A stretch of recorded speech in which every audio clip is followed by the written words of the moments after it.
Hi, everybody, and hello to a very dear friend of mine and guest, Allison Jeffereys. Welcome, Allison, to the On Podcast. Thank you for inviting me, Jacqueline. Absolute pleasure. Been meaning to do this for a while, super excited, and you sent along some information. I'd love to read it out for everybody because I really do think it's very powerful what you're doing at the moment. So, Allison Jeffreys is a wise woman.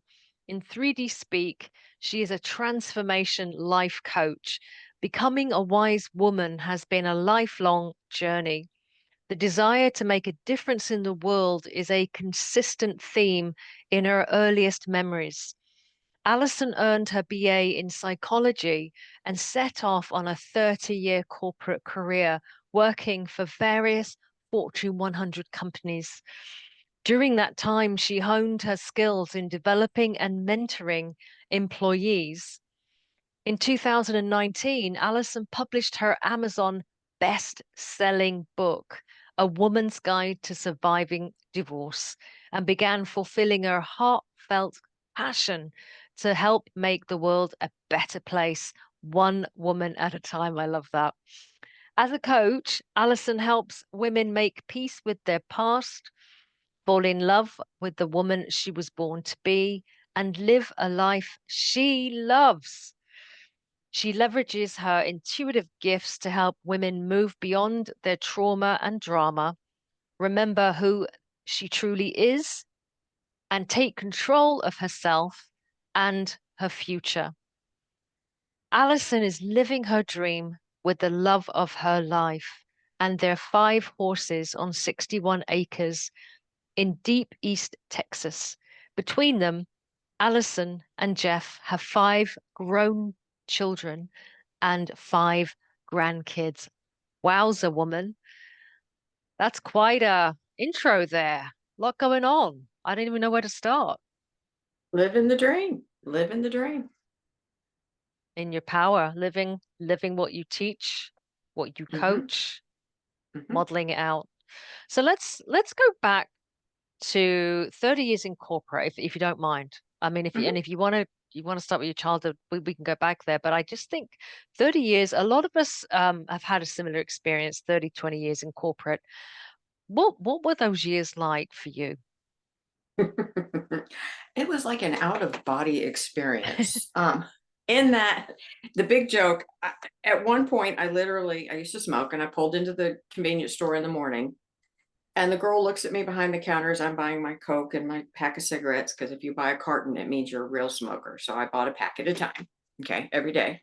Yeah. And I was buying it and she goes, "Do you have a sister that lives in town?" And I was like, "No, no, Mm. she lives in Virginia. Why?" "Oh, there's a girl who comes in here all the time. And she looks so much like you. And she never wears her shoes either." And because I never wore shoes. And I'm like, and she said, "Yeah, but she drives a pickup truck." Well, I had 2 vehicles. At work, I had this, tricked out great Jeep Grand Cherokee with every whistle and bell, my hair up, my makeup on, my suit, everything perfect matching, because that's what you do in the corporate world. Lots of maintenance. And when I'm at home, I'm in my jeans with a hole in the knee and a t-shirt and my hair jangled up on top of my head and no makeup. Mm. It was me. It was me. Mm. And so I literally was living 2 separate lives. And for about 10 years of the last 10 years before I met Jeff, I was single. And everybody kept going, "I don't understand why you don't date. You meet so many successful men." Mhm. And, they understand I'm successful. So I had to meet people more successful because that's the way it works. It works out much better that way. Not that it can't, but it does. And I was like, but they wouldn't like me if they knew me. Anyone attracted to the corporate suit and all of that would never like me. Yeah. Because I'm a dig in the dirt, love to shovel horse manure.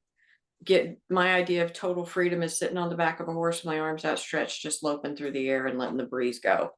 Hair flying wild. That's who I am. Love it. And it's you realize you're living 2 lives, and that was kind of the beginning of the end of my prior life. It Wow. started.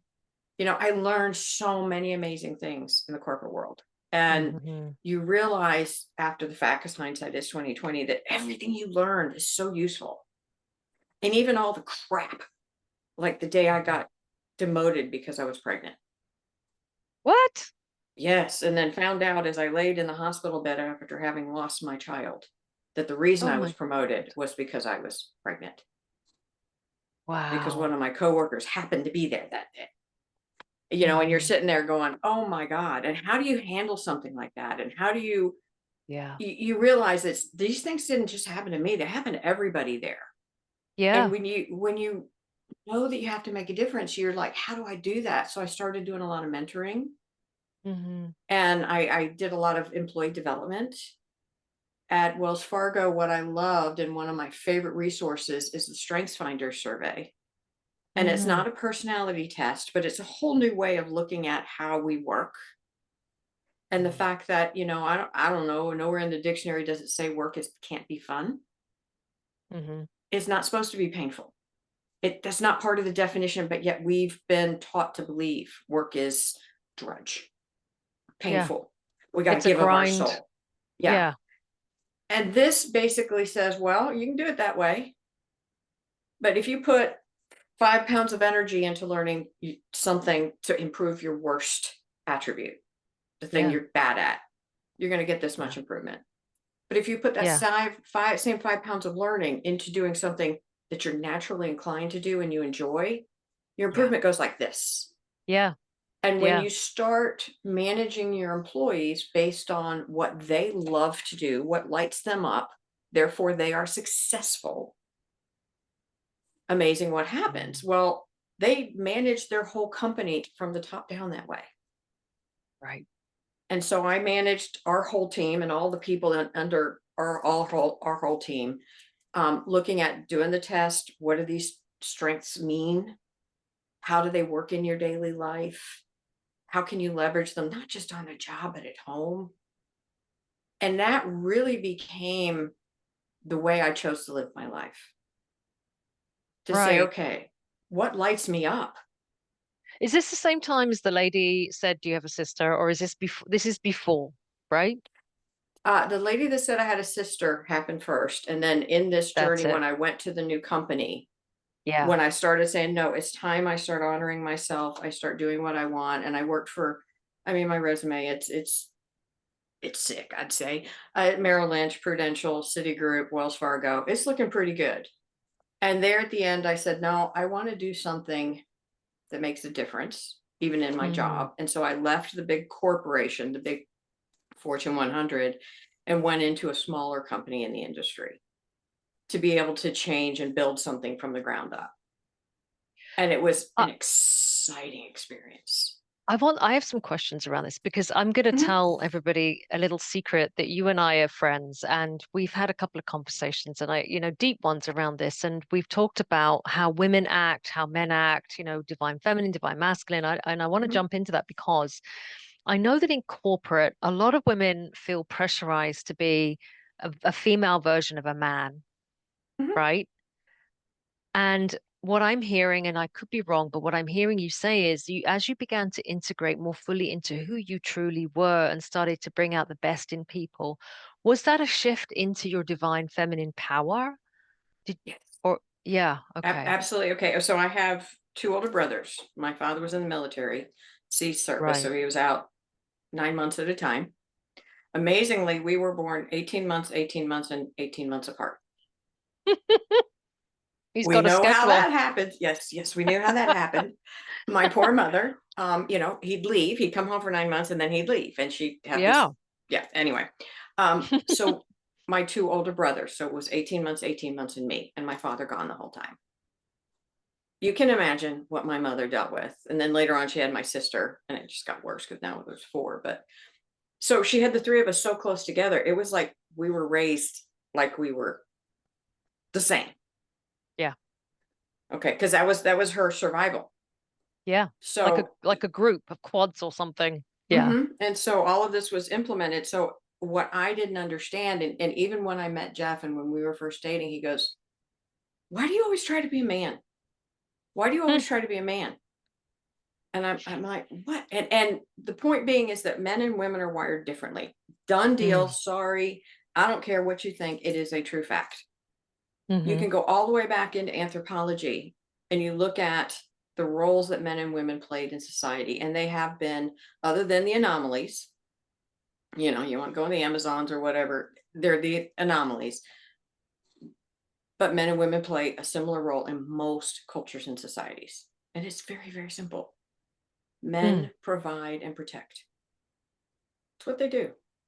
Whether you're back in hunting woolly mammoth days or whether you're in today's society, women nurture and nourish. So the women were the hunter gatherers, the nurturers and nourishers, the men were the hunters. And it's real simple. If you're out hunting a woolly mammoth and it starts charging you, you have to make a decision. You either have to fight it or flee. And if you made a bad decision, guess what? You are out of the gene pool. So for men, it's about quick, fast, definite decisions, done, act. And if that didn't work and you're still alive, you can do something else. Okay. But if you're not, you're out of the gene pool. So your stupid decision making is gone. Yeah. For But you need women, less men as well, don't you, to yeah. propagate? Well, and as women, but we need the men to provide and protect. They're very, Mm. very good at that. And the women were nurturing and nourishing. So what does that mean? I'm out hunting and gathering. I've got 5 kids and my baby has green snot running out of his nose. I need to go out and pick the last berries on the vine, but it snowed last night. What do I do?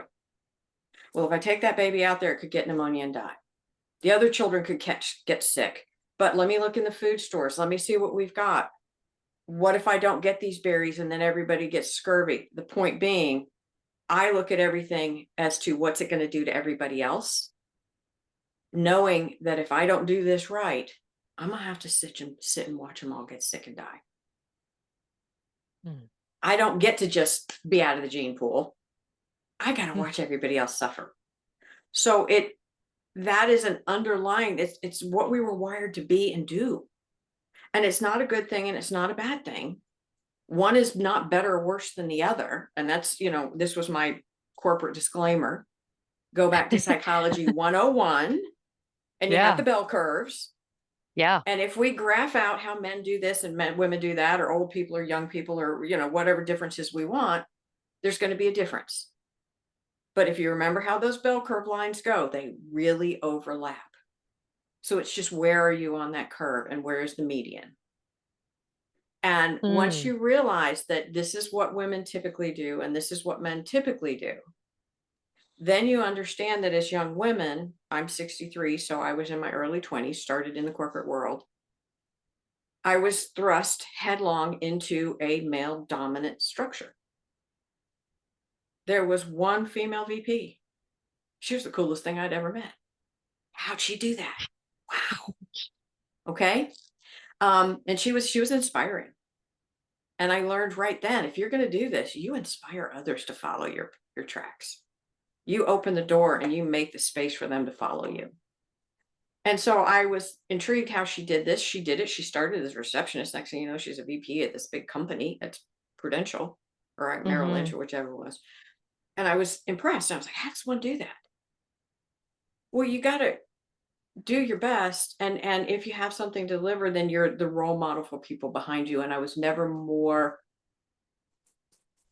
I felt grateful that somebody told me one day how proud they were of me at work because I was the youngest woman on the management team. I was the first young woman on the management team. And that I had done that. And you just go, wow, that's cool. You know, that's what you want, to show that you can do it. It can be done. Yeah. And Yeah. for me, it was hard because I grew up being raised like a boy. So obviously I was able to access the corporate world easily. Yeah. My Yeah. father, being a 6'5" military officer, on the other hand, also helps in that little indoctrination, by the way. Yep. I've had 6'5" father, military officer, 2 ex-husbands, raised 2 sons. I've got You kind know of the your way inside. around male energy. Yeah. And you know, that's the beautiful thing of it, was I didn't know how to be a woman. I had to learn how to be a woman. Tell me about that journey then. Let's dip into Allison. Tell me what that journey felt like.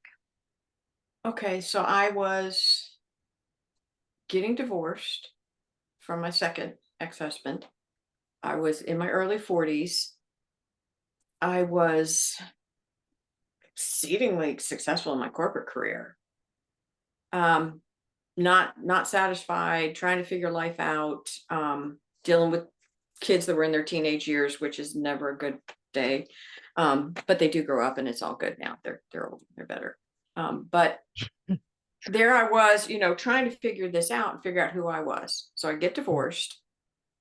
I'm going to admit this out loud, and yeah, it's going to be taped and you can hold me to it. There was a day when a friend looked at me, she says, "What are you going to do, after he divorces you?" Mm-hmm. And without blinking, I said, it'll be all right. I'll be remarried within 2 years. Mm. Mm-hmm. And that's why my book is titled A Woman's Guide to Surviving Divorce, because back then I was in the old 3D. This is who women are. This is what we do. This is how we act. Kind of that good girl role model that we learn Yeah. as a little girl. Now, here's Mm-hmm. the problem. What is a good girl? Somebody goes along with everything, everyone. Mhm.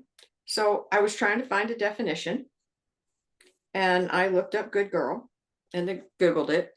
And I get all these X-rated sites, and I'm like, okay, so they've even stolen the good girl. Can't even talk about the good They girl because it's perverted it, all haven't they? they Yeah. they perverted it. So okay, so then I started working on the definition. It's plays well with others, doesn't talk too much, obedient, submissive, easy to Helps get along mom. with. Okay, you know where I found that definition? No, dictionary. I Googled qualities of a well-trained dog. What? Qualities of a well-trained dog. And that is what the good girl that we were raised to be is, the family pet. Yeah. And we become these vibrant, amazing women in our teens and our early 20s. Hmm. And we get married and we want to be the best wife ever. And what do? We go to the only role we have. We become the good girl. What And does we that do to become somebody? it tears their soul out of their body, basically, is what it did to me. Oh my Because gosh. here I was being submissive, sole breadwinner, Yeah. taking care of everything. He and not were even working. He went to school for 7 years to get a degree that he never used. And I was bowing down to him, You which is gave your power totally, away. yes. So Yeah. at work, here I am, this dynamo making $1 million decisions, flip of a Yeah. hat. I know what I'm doing. I got this, no problem. I walk in the door after work, and one of my kids looks at me and says, "Mommy, what's for dinner?" And I melt the freak down Right. because I went from my male decision making mind of, Mm-hmm. you know what to do, just do it. You got to survive. To, Mm-hmm. oh my God, they've got to survive and I've got to watch what happens. What am I going to cook? Yeah. And so it started making sense to me. And that was when I got a job at Citigroup with a division that taught the financial advisors how to work with women, because back then it was all old white men that were doing Yeah. financial management. And to help women understand why we needed to engage with our money, with our money, because we were in the biggest transfer of wealth. 50% of US wealth was going from the hands of men to women in this Because they one were going 15-year into the time frame. workplace. Yeah. Well, they were inheriting it for the first time. Women were getting equal distributions in inheritance. They were getting better divorce settlements because they were hopefully getting better attorneys. And yeah, they were earning it. So you add all those three together and all that wealth is shifting. And women, okay, so read this book, great book. It's out of print, but if you can find it, it's amazing. It's called A Girl Needs Cash by Joan Perry. And I was like, wow, because I was in the financial world, okay, Series 7 and all this. And I'm in here in the 3D head, I'm still a man. That's my occult civilization, culturalization was as a man. Mm-hmm. And now I'm reading how women have this warped relationship with money to realize that is my warped relationship with money. Yeah. And oh, wait a minute, I am more of a woman than I think. And then it dawned on me, I was flipping from one to the other. Yeah. Yeah. And when I had that epiphany, and then it was that epiphany of two people, it's like, okay, so I've got to become one person. Which one do I choose? And I thought I had to choose. So I spent a lot of time trying to choose. And then, long story short, wrote my book while I was getting that divorce, while I was working in that program. Put it on the shelf because it had to have an uplifting ending. So second husband, Mhm. right? You got This is third, yeah, two divorced teenage him, boys. Okay. divorced him. Right. Was on my own for about 8 years. I didn't date, just kind of dealt with myself. And because I'd written the book while I was in the middle of it, and that was when I realized my definition of surviving getting remarried sucked. That was not the answer.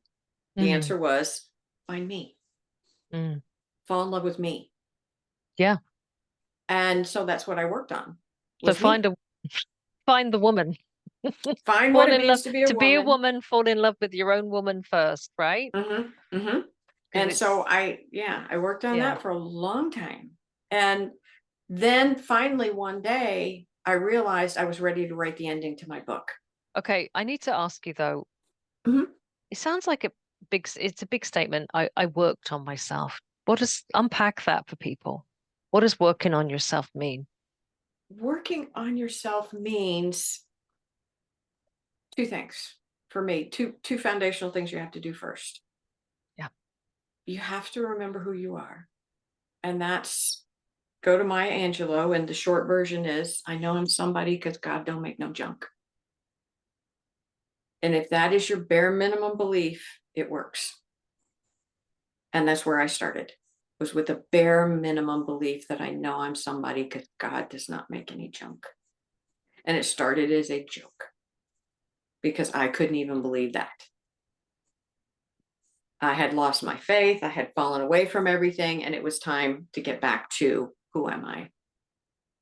And so it was like, okay, so I can't tell you what it is that's special about me, but I have to believe there is something special. Mm. And it started there.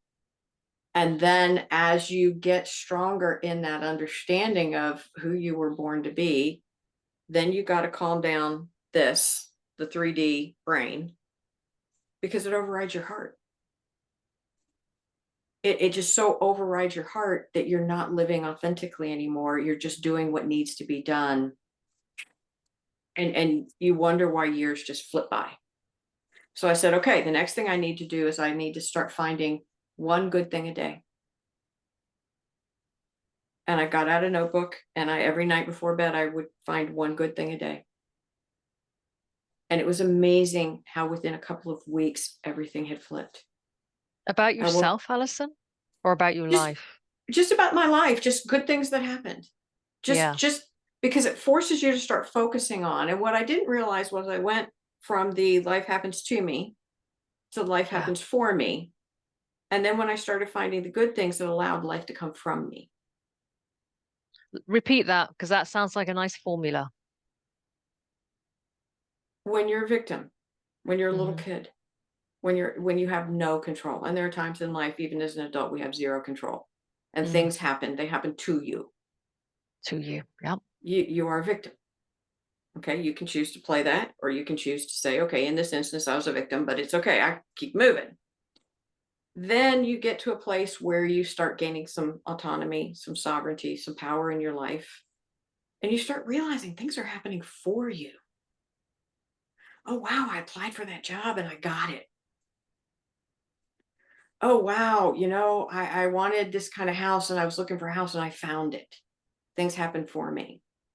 And then one day you wake up and you realize, gee, my dream when I was a little girl was to have someone in my life that loved me so much I could never doubt it. Mm. And that I could love back that same way. And I wanted to live on a big sprawling piece of property with lots of trees and rolling and horses, and have this beautiful house. Guess what? I just described my life. Life came from me. When you Mm. get to that place where you know who you are solidly, and you understand how we all interconnect, and you have that faith that I was put here for a reason, and there's something I'm meant to do, I need to just get on with it.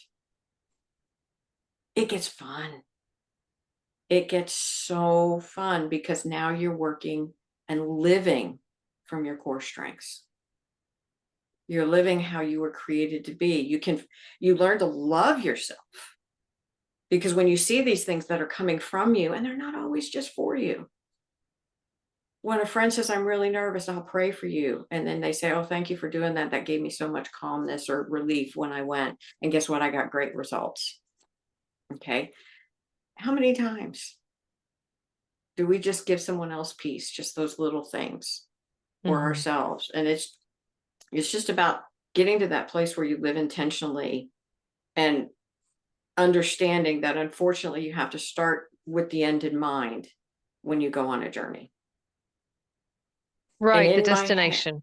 Yeah. in my head, I had a vision of unconditional love, unconditional forgiveness, no worrying, no stressing. I wanted a peaceful, tranquil life With, with someone that understood me for who I am mm, and valued that. yeah. And the thing is, you have to believe that what you want is possible. Because if you And the, don't believe it's possible, yeah. you can't create it. It can't come from you because you've blocked it. And that's the number one thing. Everybody does all this manifestation, gobbledygook. No, choose in your heart. I woke up one morning about 2 weeks into doing that good list, and I went, I've waited, I've wanted my whole life. All I've ever wanted was just to be happy. Why don't I just be happy? Oh, I want to clip that. Hold on. What did you just said something just there that is very golden. I spent my whole life just wanting to be happy. And I woke up one morning and said, why don't I just choose to be happy? And that is what I did, and it changed. Oh my gosh, Allison, I just want to cry my eyes out right now because I really feel that there's going to be a lot of people that hear that. And I'm not saying that you're giving them permission, but you're showing a way that it's possible. Mhm. And you use that word possible, and that's what I'll say. The reason most people get stuck Yeah. is because we can figure out what we want Mhm. and we can figure out who we are, but we can't believe we deserve what we want or that who we are is important. Mhm. And so you sit there and you say, oh, well, I want to do, well, you run into a brick wall. Mm. All of this is in here, and it stays in the I want stage. When you get Right. it to the I am important, I am somebody, because God don't make no junk. And then you start owning what is good about you. Well, yeah, I'm quirky. And, one of my friends say one of the greatest things about hanging out with me is you never know what's going to happen next. Woohoo! You know, because Yeah. things happen. And, but guess what? They're still my friends. Yeah. So it's They love okay. you. Yeah. And it's okay. And that's when life starts to get fun. And unfortunately for us as women, we've got all these roles in life to play: the daughter, the student, the Mm. young wife, the The hot woman, mother. you know. Yeah, yeah. Then we go into the corporate world. We go into a job world and our work world, and then we try to, you know, for everybody out there, if you haven't figured out what it is, your purpose in life, or you're not anywhere close, don't sweat it until you're at least in your 50s. If you figure it out anytime before then, you are batting 1,000. Unless you read Allison's book, which we're going to get into right now. We might be able to close the gap, ladies. Okay. Tell us about your book. So, Amazon bestseller, that is no small Mhm. thing. No, it didn't start out to be a book. I've always loved to write poetry, stories, visualization stuff.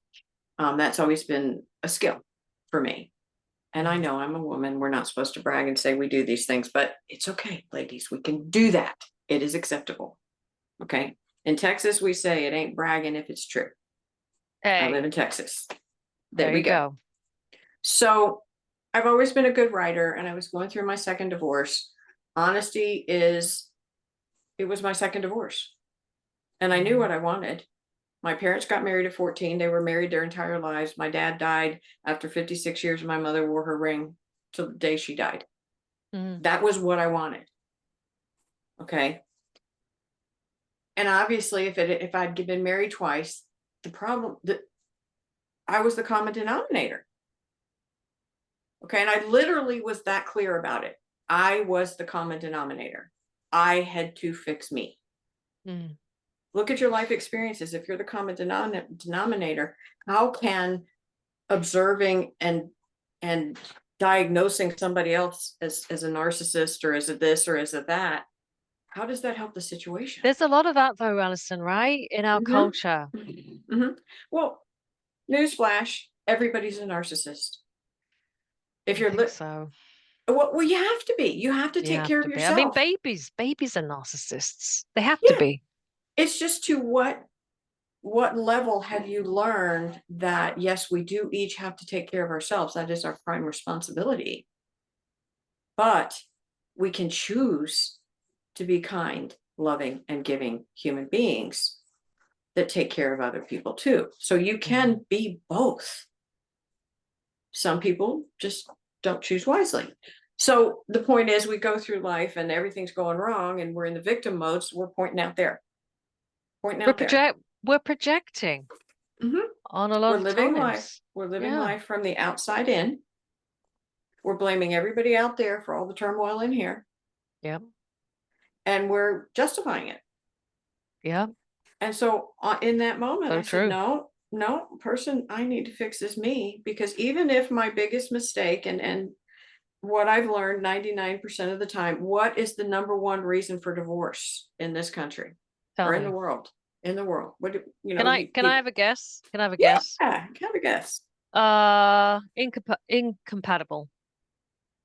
You are the closest yet. I've had adultery, money, cultural issues. No, you picked the wrong person. There you are. Yep. It's that simple. We picked Mm. the wrong person because nobody's taught us how to date. Nobody's figured out how to do this while honoring yourself. We don't know how to get rid of the good girl. There's all this cultural brouhaha that's layered over it. And we pick poorly because we're picking without a clear understanding of what we're doing. What can I want to jump in defense of women though, because of the Mm-hmm. cultural branding that's happened to them. If you're Mm-hmm. not the good girl, you're the slutty bitch. You're the Mm-hmm. mean, right? Mm-hmm. It's like you can't. So how do we get these stereotypes and make them into empowering archetypes where we're actually strong as well, Well, and it's nurturing? going to take an entire cultural shift. Yeah. It is going to take an entire cultural shift that is coming, and it is happening. The young Hallelujah. the young women, after, we did our part in my generation of getting into the work world and getting into management positions and showing that we could have children and still get the job done, even though they wanted to demote me. Anyway, um, but we showed them we could make it through all of that. Yeah. And the laws were passed, so they can't do that kind of crap anymore. And things got better. So it's kind of like my book. I started writing it as I was going through my divorce, and it's it's about the process that we go through as women. How do we unravel everything? And the first chapter of the book starts with, it's happened. Everything you know and believe to be your life is gone.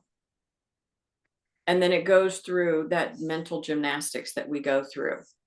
What is this one going to think? What is this one going to think? What is this one going to say? What is this one going to do? Da da da da da da da da da, down to full blown panic. Mm-hmm. And then it's like, okay, this is where you are now. What do you need to know? And I start talking about, this is what it feels like when your marriage unravels, when your relationship unravels, and this is where you are, and it's normal, because the number one thing is you're not crazy. You know, if I can tell someone that is having problems in their relationship, three things: you're not crazy, you're not okay, but you will be, and you have the right to be happy. And whether it means staying and fixing your relationship, or whether it means working on you and realizing this person is never going to work for you and leaving, doesn't really matter. The only thing that matters is you're finding the place where you're happy. Because half of the time, marriages have gotten the way they are because we came in and we were the good girl and we got walked all over, and we accommodate and we accommodate and we resent. And when we resent, then we learn to hate, and then it's all over. We lose respect, blah, blah, blah. So it's about taking hold of who you choose to be in that relationship before you even walk in the door. So, Can I play devil's advocate on mhm, your what you've just shared? Because mhm, I am sure there are women out there, myself included, who have mhm, actually never behaved like a nurturer at all and have actually mhm, been, it's more about becoming more of the nurturer and the giver and the vulnerable and mhm, the empathic without losing your independence. Um, so it might be that the relationships ended not because you were giving and giving. It could be that you were taking and taking, right? Do you see that as mhm. well with women? Yes. And the man takes on Um, his role of giving. Does mhm. that happen? Yeah. Well, yeah, it does. I mean, any relationship is going to be different because it's two people, and each one Yeah. comes in with their own brand of dysfunction. Yeah. So it doesn't matter whether you're more masculine, he's more masculine, however the relationship, because in any relationship, I mean, I was married to my first husband was more masculine than me, but he was not in a good way. And my second husband, I was the man in the household. You took care of And business. yeah, I took care of business. I took care of the kids. I made sure we had this going on. I had a kid before I married him, and I was like, I am not letting that kid suffer for my decisions. So it's you do all of that because we do our best. Because the thing is, for women, we make a decision, it's got to be that perfect decision. And so we do our best, and when that perfect decision isn't right, we beat ourselves up. Because there are some situations there is no perfect decision. And you go Hmm. into this situation, like, whether it's divorce or not. And I wrote the book in such a way that, hey, divorce is not the only option. There are plenty of people whose spouses had affairs, who separated for years, who got divorced and remarried. And they What's had that the best about? Listen, that they had the best marriages in the world because they loved each other, and they were right for each other, but they were both behaving badly. did they have to do their own work and then kind of circle back and be two different people again and then renegotiate their relationships? No, sometimes yes, I see that, and then sometimes it's realizing what's important to you. It's that yin and yang of it, and that, how do you know what love is if you've ever been without it? Right.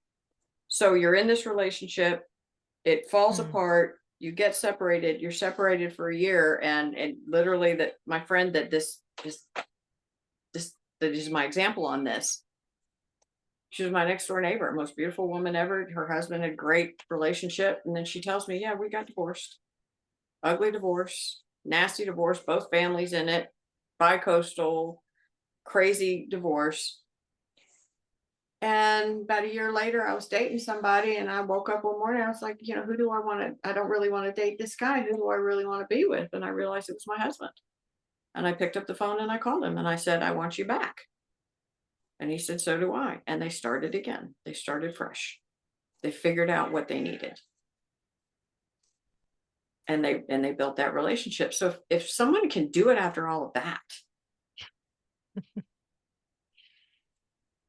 just by working on ourselves and our relationship and cleaning up our part of it, whether it makes your relationship work, or maybe it helps you see you need to get out because it's not nurturing you. It's not necessarily there's anything wrong with the person. I've Mm. had women literally apologize to me because their husband was the nicest guy and she wanted a divorce. Mm. And I'm like, that's great. He's a nice guy. You're lucky. But if he's not the right person for you, he's not the right person for you. And the thing is, if he's not the right person for you, you are not the right person for him. And what I learned when I was single that time, I was dating this guy and he was a good guy and we were friends, not anything exciting to write home about or anything. And also it dawned on me, there's somebody amazing and wonderful out there looking for me. And as long as I'm I dating love this guy, that. how's this wonderful, amazing guy going to find me? All right. Tell me about Jeff. Okay. Well, that's where Jeff comes in. Some friends tried to introduce us and we met one time and I was very attracted to him and he was very attracted to me. But I was with a friend who happened to be a man and he was with his girlfriend at the time that my friend had explained was not good for him and he needed to dump her. And so all we did was meet. Yeah. But because I was with a man, Jeff thought that was who I was dating. And so he never asked for my phone number. Oh, So, good men are that way. And that's what I'm yeah, they saying. If are. you're with somebody, they're not going to ask you out because No, then they're not. I they mean, you're don't, not going to do that, right? yeah, they're not Yeah. going to do that. They're going to be like, well, she's dating somebody. She's the kind of girl, that they want you. They don't want you to dump somebody. You know what I mean? Yeah. Yeah. So we went back and forth, we talked a little, we texted a little for about 2 years. And just, life happened. And we lived 20 miles apart, but we never saw each other. I mean, well, I didn't think we did. And we did bump into each other one day at the grocery store. And I was coming home from work in Dallas. So I'm in my business suit, no shoes, thank you. And I'm in the grocery store and I'm picking up what I need to get on the way home. And I remember it was like some fruits, some vegetables, and a thing of beer. And, so I walk in and there's this guy with this beautiful smile on his face. And he's walking up and down the aisle and he keeps looking at me and smiling. And so I get in the line. And all of a sudden I feel the hair go up on the back of my neck and I look over and there's this arm coming out of the bottom of a t-shirt and I see like the tip of a tattoo peeking out and I'm like, yeah, it's got nice big arms. I mean, now remember I'm in my late 50s, so we're not young, okay? And so or I guess late 40s, I don't know, 50. I was turning 50. So we were not young people. And so he had really good muscles and everything, which was really cool. And he's standing behind me in the line. He's just smiling at me. And of course, you got to say something. And I looked at him and I said, well, I got all 4 food groups. I got fruit, vegetables, something, bread, and beer. And he laughed. And I laughed. And I got through the line. And as I was walking out, I was like, no, don't slow down because you're in Buffalo, Texas. And well, he's either an asshole or married. I mean, it just is, Mm, I'd been there long enough to think this is what you were going to get because that's what I'd met. And didn't think anything of it. It was Jeff. oh my He gosh. thought it was me, recognized me from the day he saw me that day, but wasn't sure, and called my friend's husband to Hmm. ask what I drove. Well, I was in my car that day and not my truck. And so guy being guys, he says, yeah, she's got a great truck. So it wasn't me. So we finally met 2 years later. I was moving back home to Virginia. I had my place sold. I had a place up there under contract. And the friends that had tried to introduce us, told him, and he called and he was like, maybe we should meet, you know, if there's nothing there, there's nothing there. But, on paper, we Yeah. both agreed that, no harm, no foul. If there's nothing there, we're Right. both adults. We had talked enough to know we both were looking for the real deal, the full enchilada or nothing. And so I invited him over to dinner and he came to dinner and we've been together ever since. So there you go. We'll fill in the blanks, folks, if you know what I mean. Well, Yeah. that's just, here's the coolest part. So we're sitting at the table after I cooked dinner for him. And he looks at me and in words that made sense to me because I've done my work. And he goes, I like everything I see. I have one deal breaker. Have you been saved? Mm, Well, what was part of my journey? I don't know. It was finding my communion with God again. Right. It was putting God back in my life, remembering I am somebody because God don't make no junk, and I have to honor that. Yeah. And so, yes, I ran the We never youth t program at church. So there you we go. never talked about that. So Mm-mm. I mean if it's all right with you, we could run on for another 10, 15 minutes because Okay. I really do feel people that listen to this podcast, they come at spirituality from all different places, right? Entry Hmm. Hmm. points. So say some people would find that, well, what if I wasn't saved? But so can you explain to non-Americans what that means? Yes, I can. And I will tell you that if I go back and look through my list of clients, Americans are my minority of clients. I've had clients from Russia, from South Africa, from Nigeria, and from India. A lot of women from India. So many of my clients they're not Christian, just done. Hmm. Sikh, Hindu, Jain, whatever. I'm fine with it. Spirituality, it's like life. You go through life and you find the things that light your heart up.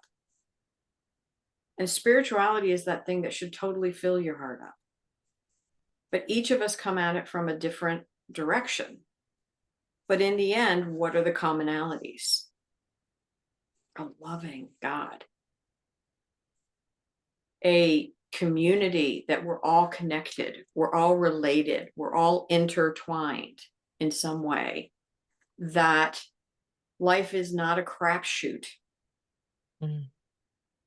and that there is a plan. But unlike, some people believe that, there is no plan, life is a crapshoot. Okay. Some people believe there is a plan and it's an all encompassing plan, and nothing we do will change that plan. The plan will go ahead with or without us.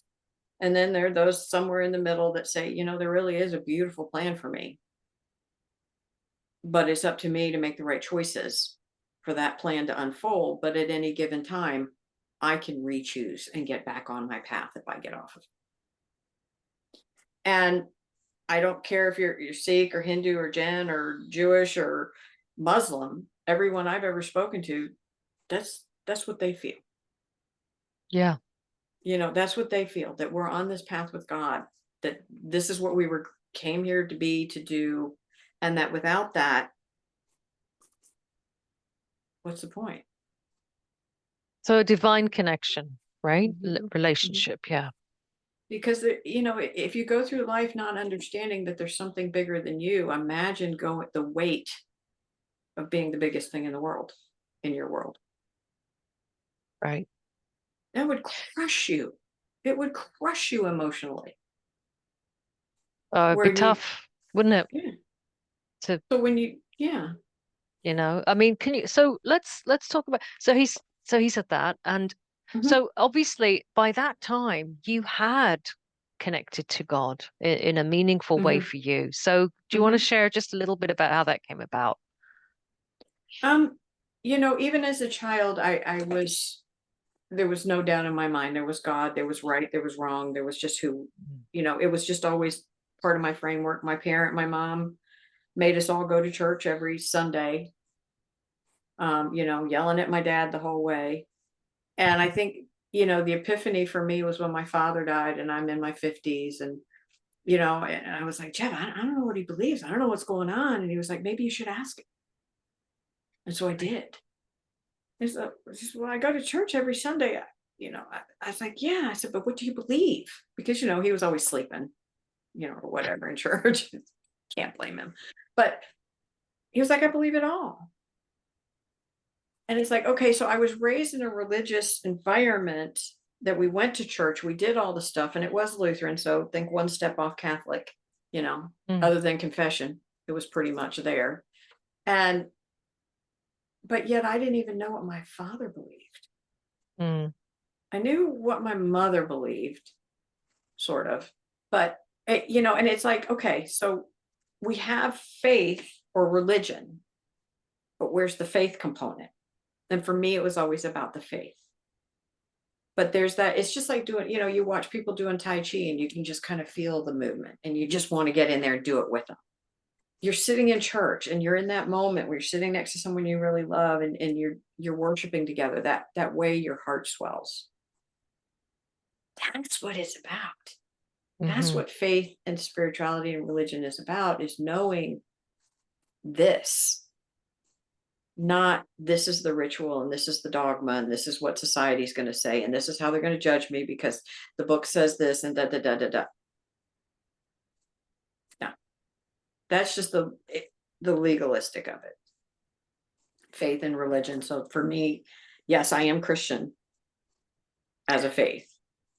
Are you a Lutheran today? Or are you in a different section of Christianity? I am just a Christian. Mm. I'm not claiming anybody else's rules. I know, I mean, you would have to be absolutely ignorant for someone to say, "Do you believe in Jesus?" to say no, because we have historical proof. And I don't know. I read the book, Dan Brown's book, The Da Vinci Code, and I had a friend one day come over to my house and tell me she was worried about my soul because I never talked about Jesus and did I believe? And I was like, yeah, of course I do. I believe he walked the earth, and we've got historical proof, and he changed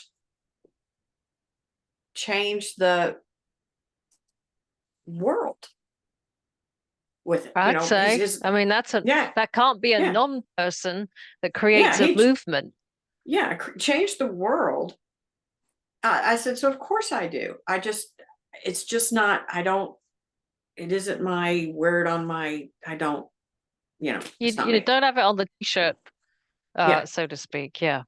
Yeah. You So, you are it. You embody it, whatever it's, you would define it as. Yeah.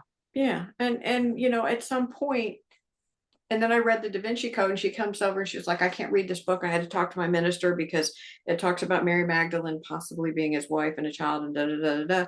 And she's like, if this is true, it would just shatter my faith. And I'm just like looking at her going, I don't think you understand. If it's true, it would make mine stronger.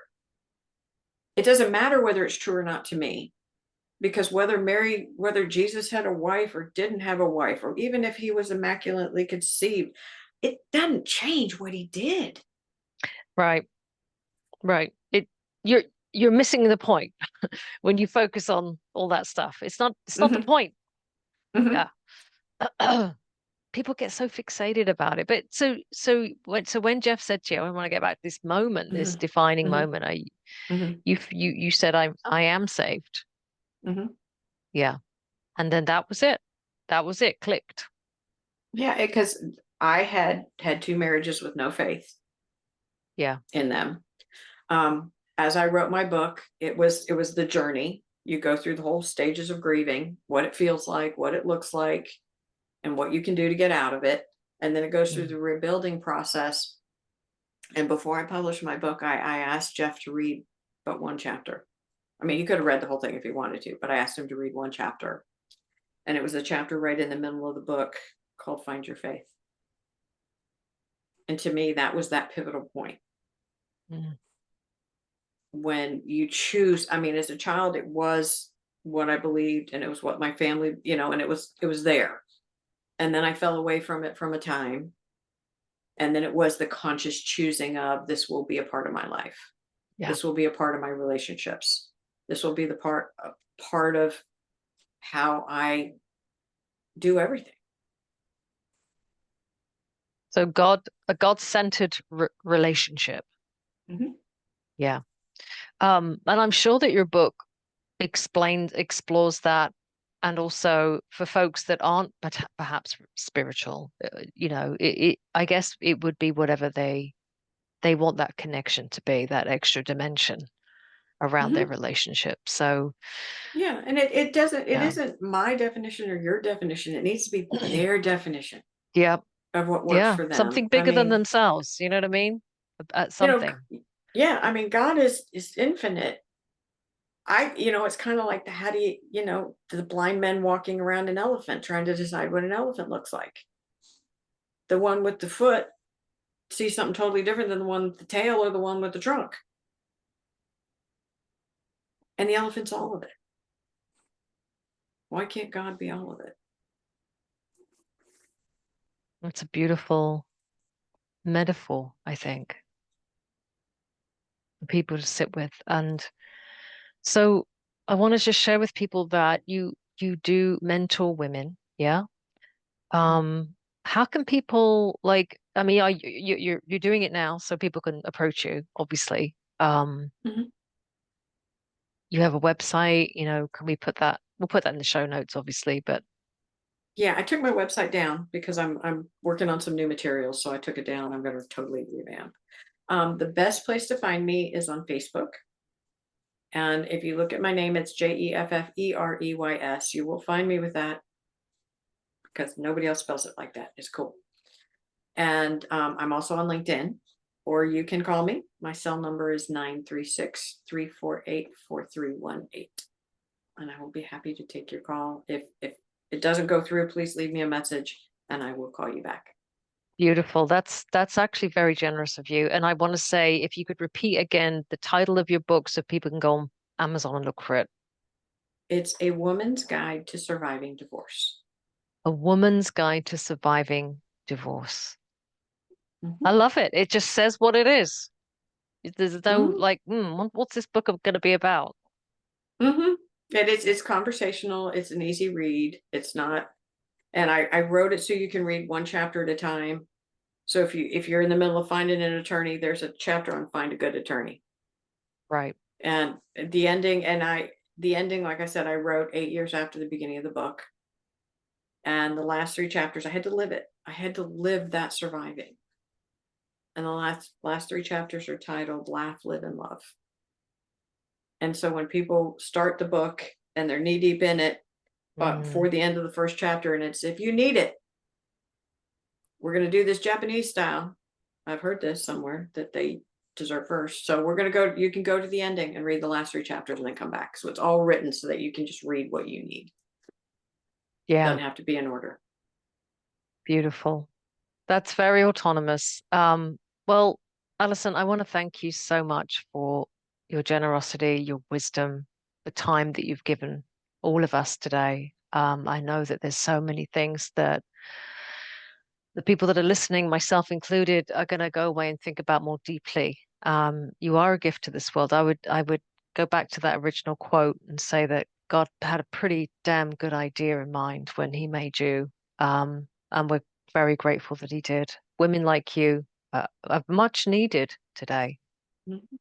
So many reasons. Well, they took away all our villages, therefore we have no wise women. And that's the role I fill now. It's just helping women remember how to be women. What else is there?